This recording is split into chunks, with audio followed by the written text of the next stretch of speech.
আসসালামু আলাইকুম ভিউয়ার্স। দেশে অনেক কিছুই ঘটে যাচ্ছে। এর মধ্যে কিছু ঘটনা আসলেই খুব দুঃখের ঘটনা। সম্প্রতি আমাদের ওসমান হাদির উপরে হামলা হয়েছে, এটা খুবই দুঃখজনক ঘটনা। এবং কিছু ঘটনা আবার হাসিও পায়। দেখলাম যে ওই যে একজন সাংবাদিক আছেন না, আনিস আলমগীর দেখলাম যে সে আদালতে গিয়ে বলেছে যে সে নাকি ক্ষমতাকে প্রশ্ন করতে চায়। হ্যাঁ, তো গত আওয়ামী লীগের 15-16 বছর যে লোক ক্ষমতাসীনদের পশ্চাৎদেশ চেটে সাংবাদিকতা করেছে, সে নাকি এখন ক্ষমতাসীনদের প্রশ্ন করতে চায়। এটা আসলেই হাস্যকর একটা ব্যাপার। যাই হোক, অনেক ঘটনার মাঝে গতকাল ওই সাংবাদিক খালেদ মহিউদ্দিন এবং তার সাথে আরো দুইজন, জুলকারনাইন সায়ের এবং গোলাম মুর্তজা, তিনজনই মোটামুটি বিতর্কিত। এর মধ্যে শীর্ষ চাপাবাজ হচ্ছে খালেদ মহিউদ্দিন। আহ আর বাকি দুজনের বিতর্কিত। গোলাম মুর্তজা সম্ভবত ডেইলি স্টার, ওই যে মানুষজন দিল্লি স্টার বলে না, ওইটার মনে হয় বাংলা বিভাগের প্রধান ছিলেন। আর জুলকারনাইন সায়ের এর ভূমিকা ছিল জুলাই অভ্যুত্থানে, বাট তারপরে উনি অনেকটাই বিতর্কিত হয়ে গেছেন। যাই হোক, তো ওনাদের একটা ভিডিও দেখতে, মানে লাইভ দেখতেছিলাম, যে লাইভের মধ্যে ওনারা হচ্ছে যে লাইভের শিরোনাম ছিল এরকম, সম্ভবত বয়ানের রাজনীতি এরকম টাইপ একটা শিরোনাম ছিল। কিন্তু এই শিরোনাম থাকলেও ওইটার মধ্যে দেখলাম যে পুরোটাই আলোচনা হচ্ছে দুইটা টপিক নিয়ে। একটা হচ্ছে যে মানে ফোকাস ছিল দুইটা টপিকে। একটা হচ্ছে যে ওই আমাদের বিজয় দিবস, যেটা 16ই ডিসেম্বর বাংলাদেশের মানুষজন পালন করে, সেটা আবার কেন ভারতও পালন করে, বা ওই যে নরেন্দ্র মোদী টুইট করেছে যে 16ই ডিসেম্বর বিজয় দিবসের শুভেচ্ছা জানিয়েছে। আর একটা বিষয় ছিল যেটা হচ্ছে যে ভারতীয় আধিপত্যবাদ প্রসঙ্গ ছিল। এবং এই দুইটা প্রসঙ্গে এখানে ওনাদের টকশোতে সম্পূর্ণ ভুলভাবে উপস্থাপন করা হয়েছে। একটা হচ্ছে যে ভারতীয় আধিপত্যবাদের যে ব্যাপারটা আলোচনা করা হয়েছে, ওখানে ওনারা বলছিলেন, তিনজনই মোটামুটি একই সুরে কথা বলছিলেন।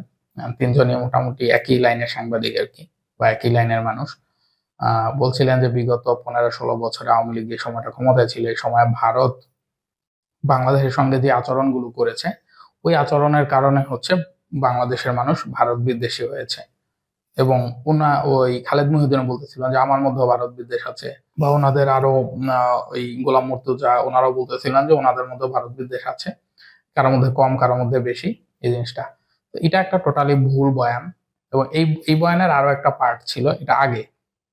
সেটা হচ্ছে যখন নরেন্দ্র মোদীর নেতৃত্বাধীন বিজেপি ক্ষমতায় আসে ভারতে প্রথমবার, ওই সময়ও এরকম একটা বয়ান বাংলাদেশের মিডিয়াগুলো বা মিডিয়ার একটা অংশ এরকম ভাবে এস্টাবলিশ করার চেষ্টা করেছিল যে অ্যাকচুয়ালি ভারতের সাথে আমাদের বিদ্বেষপূর্ণ সম্পর্ক না, আমাদের বিদ্বেষপূর্ণ সম্পর্কটা হচ্ছে বিজেপির সাথে। মানে বিজেপি রে দেয়া হচ্ছে ভারতের সাথে বিদ্বেষটাকে তারা মানে খোলস দিতে চেয়েছে আর কি।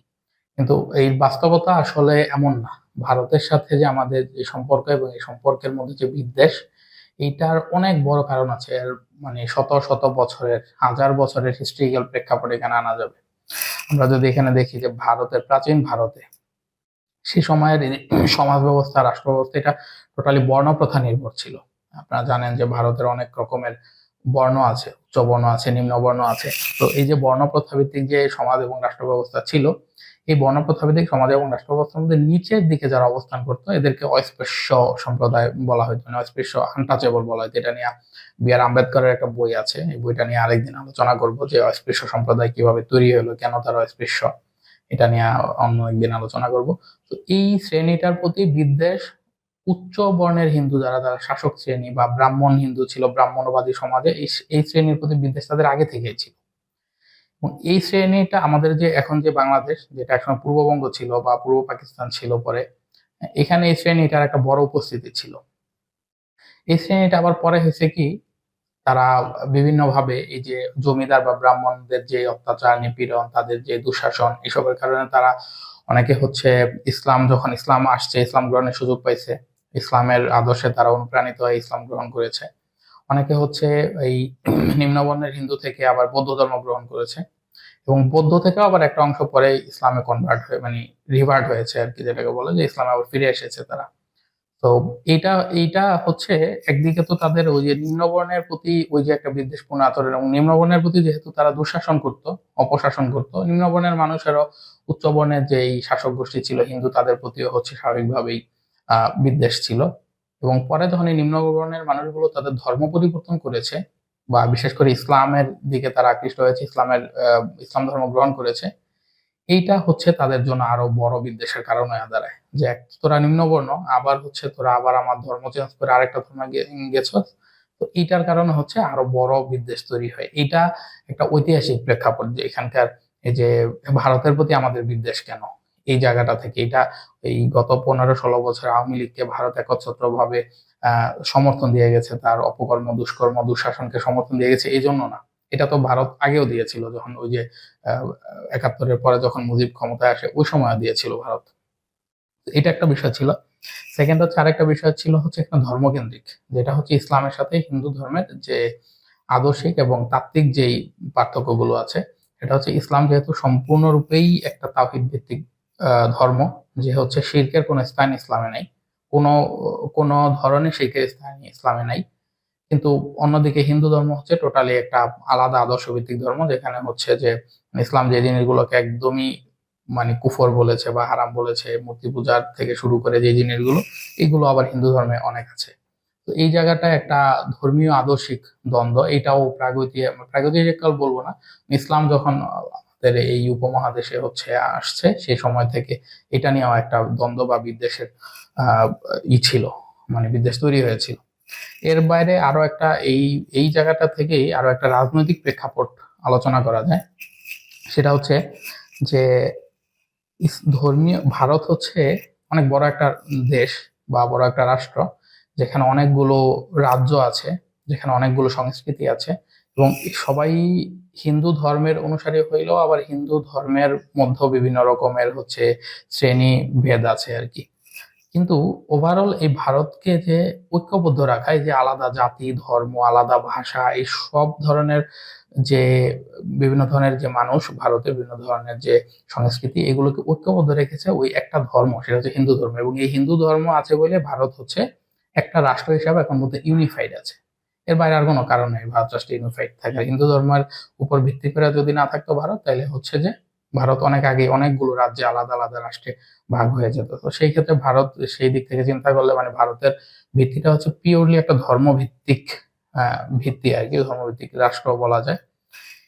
এই জায়গাটাকে চ্যালেঞ্জ করতে পারছিল যে ভারতে যে তারা যে হিন্দু ধর্মের উপর ভিত্তি করে যে তারা রাষ্ট্র টিকিয়ে রাখছিল, এই জায়গাটাকে চ্যালেঞ্জ করতে পারছিল হচ্ছে ইসলাম। কারণ মুসলিমরা বিভিন্ন ভাবে আসছে এখানে, ধর্ম প্রচারের জন্য আসছে, অনেকে হচ্ছে সরাসরি বিজয়ী হিসাবে আসছে। তো এই যে ইসলাম যে তাদেরকে চ্যালেঞ্জটা করেছিল, এই চ্যালেঞ্জটা ভারত আর নিতে চায় না। এই চ্যালেঞ্জটা নিতে চায় না কারণ তারা জানে যে এই চ্যালেঞ্জের মুখে তারা যদি পড়ে তাহলে আবার তাদের হচ্ছে ওই যে ক্ষমতা, তাদের যে ব্রাহ্মণ্যবাদী যে সমাজ কাঠামো যেটা টিকিয়ে রাখতে চায় তারা, সেটা আসলে তারা টিকিয়ে রাখতে পারবে না। তো এইটা একটা বিদ্বেষের অনেক বড় জায়গা, যে জন্য তারা হচ্ছে যে মুসলিম যে অঞ্চলের মানুষই মুসলিম আছে, আমরা ওই যে কাশ্মীরের দিকে তাকাইলেও দেখি যে এটার প্রতি তাদের একটা মারাত্মক বিদ্বেষ আছে। তো স্বাভাবিকভাবেই ভারত যাদের প্রতি বিদ্বেষ পোষণ করবে তারাও ভারতের প্রতি বিদ্বেষ পোষণ করবে। তো ইসলামের যে চ্যালেঞ্জটা, যে ইসলাম যে চ্যালেঞ্জ করেছিল তাদের ক্ষমতাকে, এবং অনেক ইতিহাস আপনারা হয়তো জানেন যে বিভিন্ন সময় হচ্ছে ভারতের বিভিন্ন সম্রাটরা বিভিন্ন রাজারা হচ্ছে পালিয়ে চলে গিয়েছিল, যেখানে হচ্ছে পরবর্তীতে ইসলামিক শাসকরা এসেছিল বা মুসলিম শাসকরা এসেছিলেন। তো ওই জায়গাগুলোতে এটাও ভারত চ্যালেঞ্জ মনে করে, এবং এই জন্য ইসলামের অনুসারীদেরকে ভারত হচ্ছে যে বিদ্বেষপূর্ণ দৃষ্টিকোণ থেকে দেখে। স্বাভাবিকভাবেই এর প্রতিক্রিয়া ইসলামের অনুসারীরাও ভারতকে বিদ্বেষপূর্ণ জায়গা থেকে দেখে। এর বাইরে যে আমাদের বিশেষ করে আমাদের যে মানে যেটা আমাদের পূর্ববঙ্গ, একসময় আমরা পূর্ববঙ্গ ছিলাম, পরে পূর্ব পাকিস্তান হয়েছে, এখন যে আমাদের স্বাধীন সার্বভৌম বাংলাদেশ, এই পূর্ববঙ্গটাকে সবসময় হচ্ছে পশ্চিমবঙ্গ বা এখনকার যে ভারত ভূখণ্ড, এরা হচ্ছে সবসময় মানে প্রজা হিসাবে দেখতো। এখানকার মানুষ না, পুরো এই পূর্ববঙ্গটাকে তার প্রজা হিসাবে মনে করতো, এবং এই জায়গা থেকে তাদের যা নেওয়ার তারা নিয়ে যেত, এবং এখানকার মানুষের ওরকম কোনো মৌলিক অধিকার দিতে তারা প্রস্তুত ছিল না। এবং এই যে পূর্ববঙ্গ যদি ভাগ হয় তাহলে আসলে তাদের মন মানসিকতা কেমন হবে সেটা বোঝার জন্য আমাদের বঙ্গভঙ্গ বুঝতে হবে।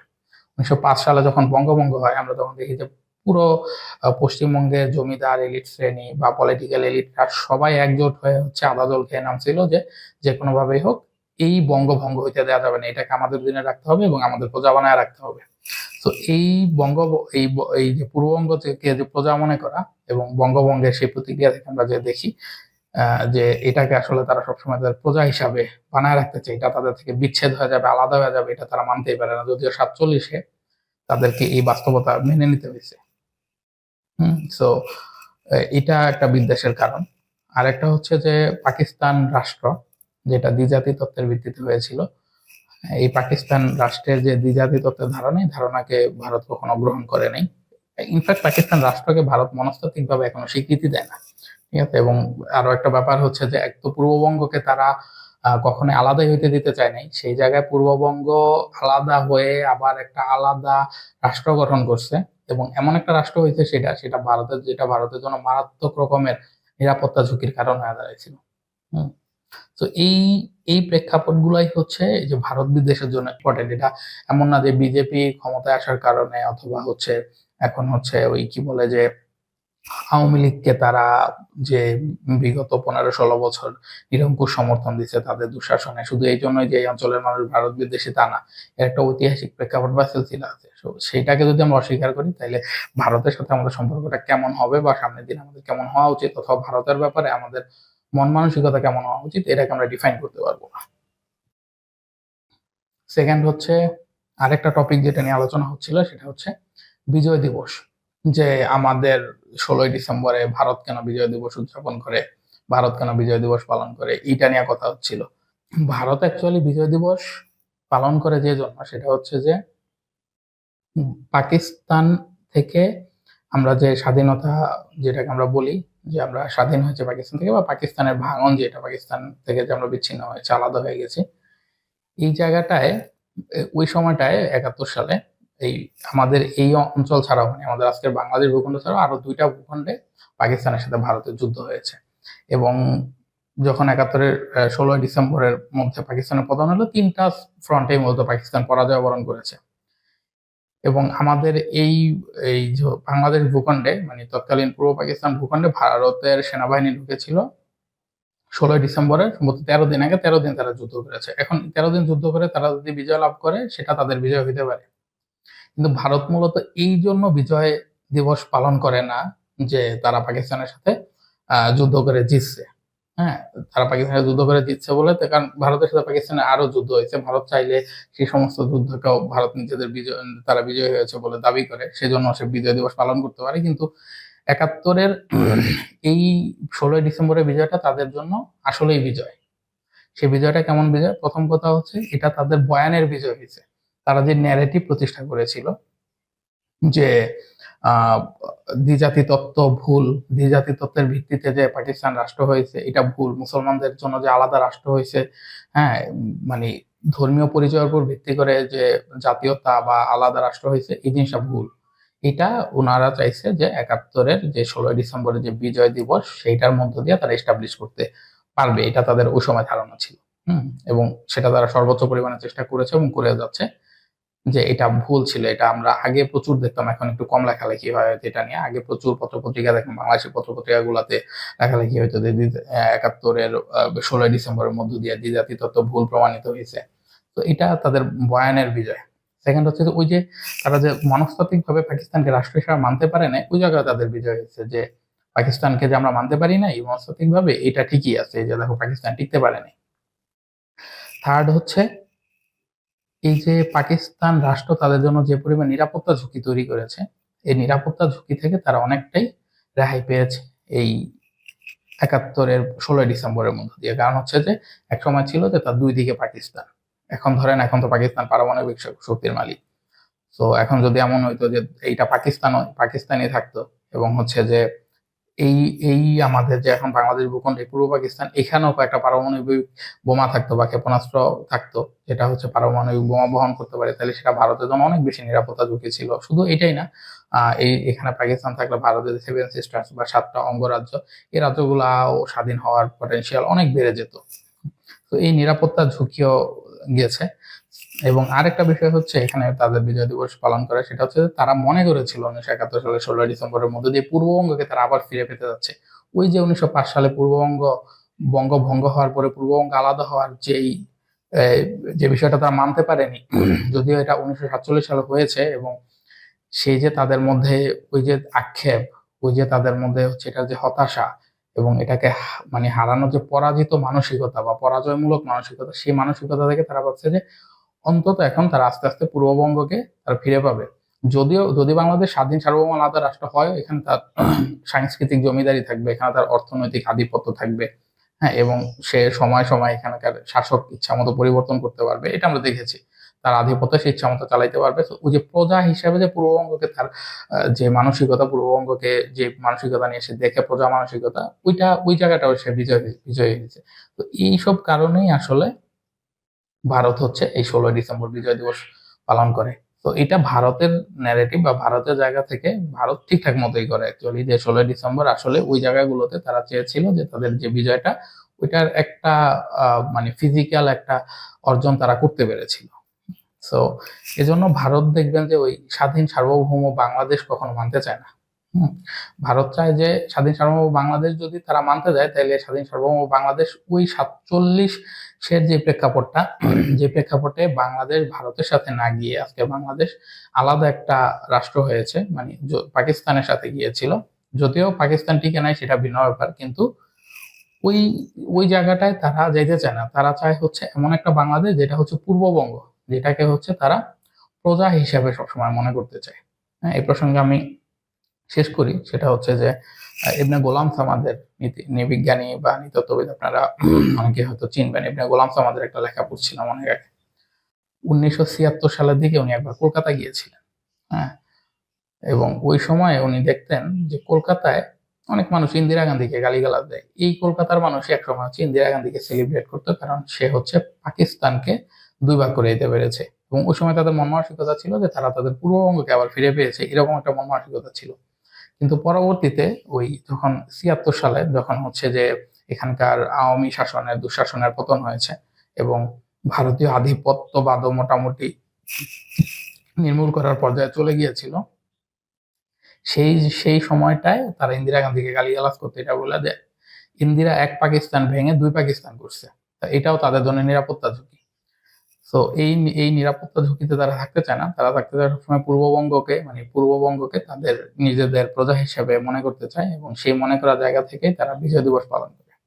তো এই হচ্ছে মোটামুটি আমাদের এখানে ভারতীয় যে আধিপত্য, এটার একটা ঐতিহাসিক সিলসিলা, এবং বিজয় দিবস ভারত কেন পালন করে এর একটা সিগনিফিক্যান্ট ন্যারেটিভ আর কি।